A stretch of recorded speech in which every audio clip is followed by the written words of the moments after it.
Listen, thank you. It is great to be here today. It is great to be in the West, and it is great to be with a conservative audience. That's the combination here. When I began my political journey, Ronald Reagan was in the White House, and Bill Clinton was governor of Arkansas. Arkansas was different then. It was a blue state. I was a red dot. And I looked at my options in the future, and I chose to follow the conservative path of Ronald Reagan that he paved for our country. The path of limited government, of opportunity, of individual responsibility, and a strong America. That is the Republican Party. That is the conservative movement that I grew up with. And it was an honor for me to be able to fight that battle in Arkansas. My political journey started as a young United States attorney, the youngest in the nation at the age of 31, when I was appointed by President Reagan. And that journey took me into a terrorist camp in northern Arkansas, where the FBI gave me a bulletproof vest and said, "You might need this." And I was sent out to help negotiate the surrender or a standoff with an armed terrorist group. I fought that battle. We put them in prison. I tried that case. As chairman of the Republican Party of Arkansas, when Bill Clinton was governor and then ran for president, I fought the battle for the conservative movement in our state, trying to change it from a blue state to a red state. I had the honor of being elected to the United States Congress, and as a member of Congress, I fought battles there as well. I fought the battle on the Judiciary Committee for pro-life laws that would come out of Congress. I led the impeachment trial of President Clinton over in the Senate. We balanced the budget in this country when I was in the United States Congress, and we're long overdue from balancing the budget again.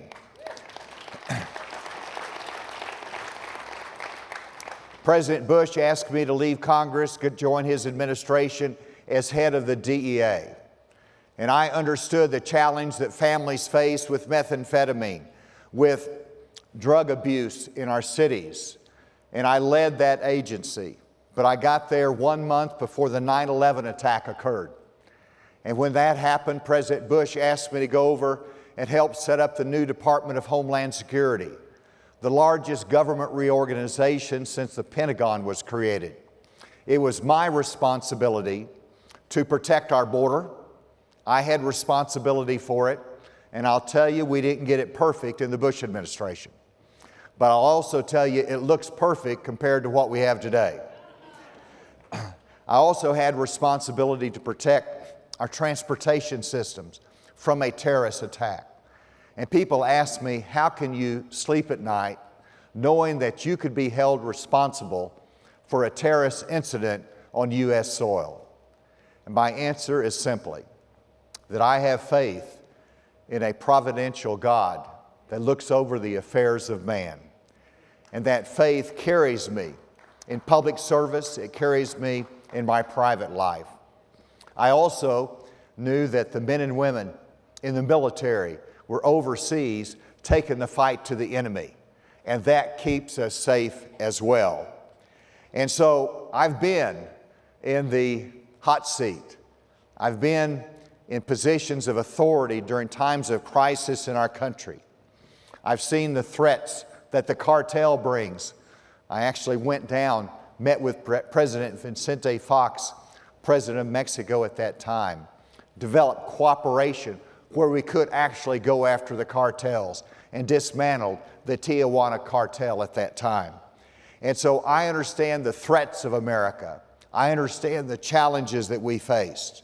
And then I had the opportunity to what I believe to take on the best job in America, which was to be governor of Arkansas. And whenever I got elected governor of Arkansas, it was the first time in the history of our state that we had a Republican governor with a Republican legislature, and we were able to accomplish great things. During 8 years as governor, and I was term limited, and I was able to turn the reins of state government over to Sarah Huckabee Sanders, our new governor in Arkansas. And that is the first time in Arkansas history that we went from a Republican administration to another Republican administration. And it's because of the success that we had in cutting taxes, $700 million moving from the state coffers into private sector and families in Arkansas. We balanced the budget 8 times. We know how to do it. And I left a $2 billion surplus for my successor. We reduced the size of state government by 14% in terms of the number of state employees. We protected women's sports. I signed a law that prohibited biological males from competing in women's sports.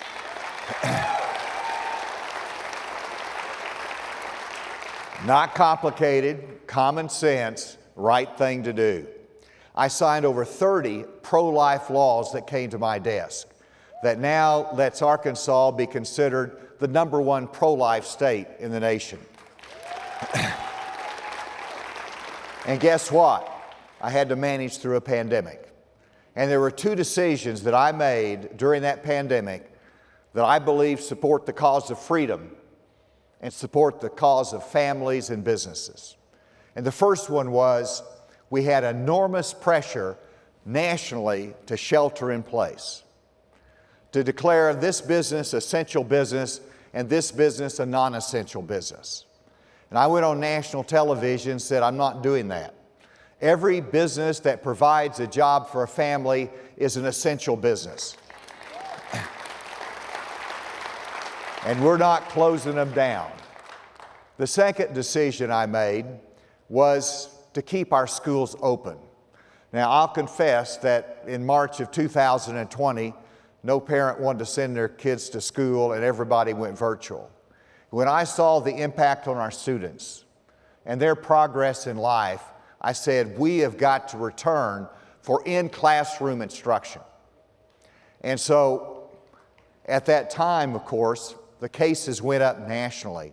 I had protesters in coffins out in front of the governor's residence. And I said, we're going back to the classroom.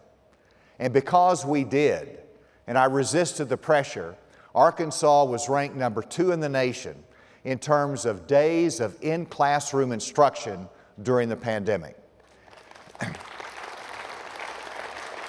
Yes, we beat Florida. Sort of proud of that fact. And I'll confess it was a western state that was #1. It was Wyoming. And so hats off to Wyoming for being #1.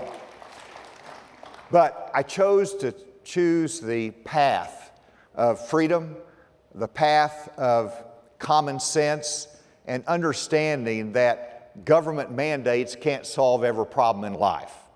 And so we worked our way through that, and through all of this, my faith has guided me and given me a better perspective about life and about our country and about our future. Now I'm a candidate for President of the United States, and I believe we need some course corrections from the Biden administration.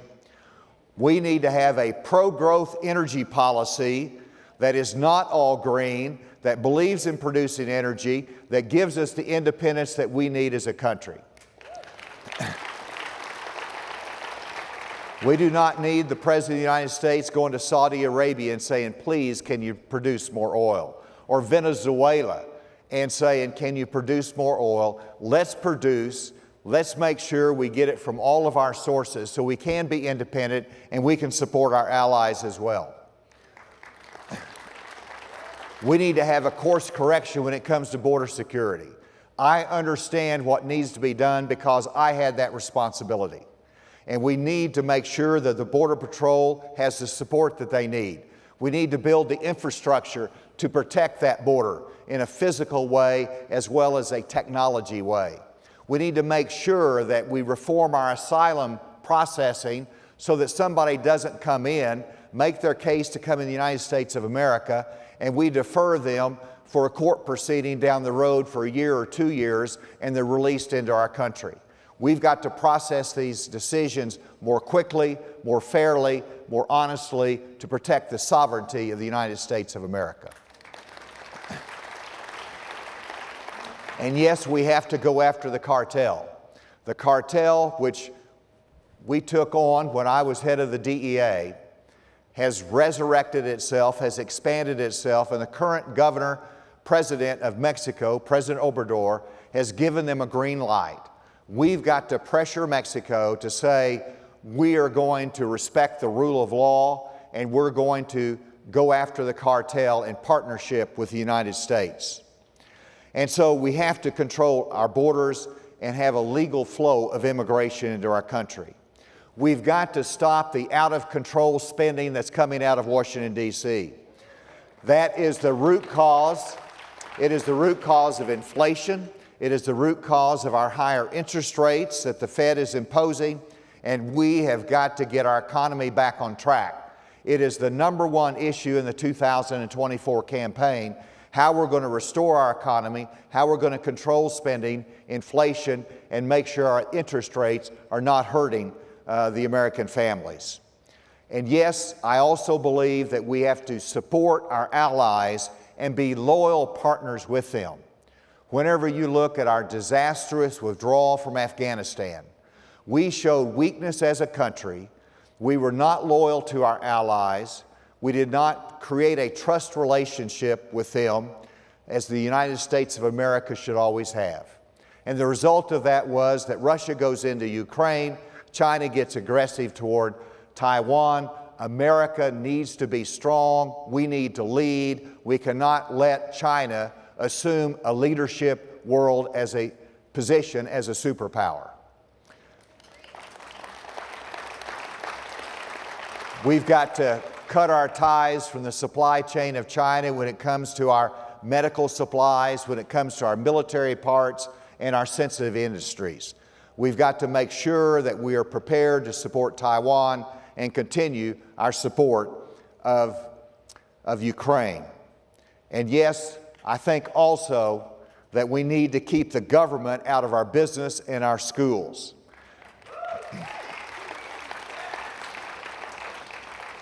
And I say that because you've got the Department of Labor that's presenting policies for business that they've got to make sure that they consider ESG policies as a means of their investment and doing business. I don't think the government needs to tell business how to do and make a profit. And if we disagree with them, let's don't punish them either. It's business, it's freedom, it is their right to run their business without the government telling them how to do it. And I don't believe we ought to yield to the administrative state in Washington, D.C. And when I say that, I'm talking about the waters of the United States of America, the waters of the U.S. in which the EPA defined in such broad way through the regulatory power. It took the United States Supreme Court to say, you went too far, Congress didn't give you that authority, and we're striking it down. And so as president, I will make sure I use executive authority to control the administrative state that doesn't burden our businesses, our farmers, our ranchers, and our way of life. Whenever you look at what's coming out of Washington, we need parents running our schools, we need parents engaged, we need parents making decisions, and we need to make sure that we empower our local governments to make decisions so they don't all come out of Washington, D.C. These are unprecedented and unpredictable times that we live today. And I look to the future, and we've got to play smart to win, to turn back the tide. It is a critical time in our country, and we've got to make sure that we stand firm that we can win in 2024. Ronald Reagan was a mentor. I've already mentioned him as appointed me as United States Attorney.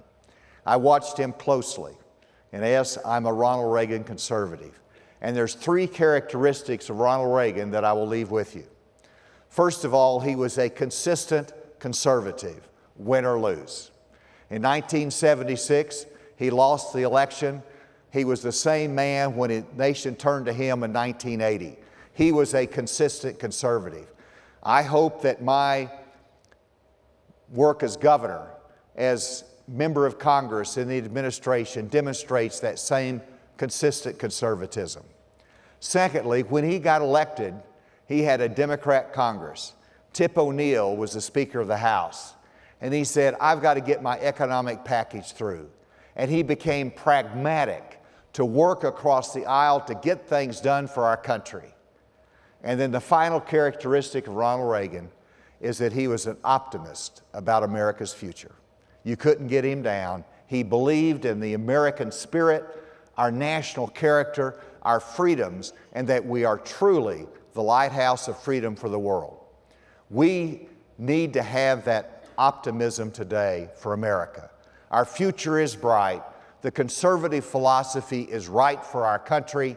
Let's get out there and work for the principles of freedom that we believe in and our forefathers have fought for. Thank you, and God bless you.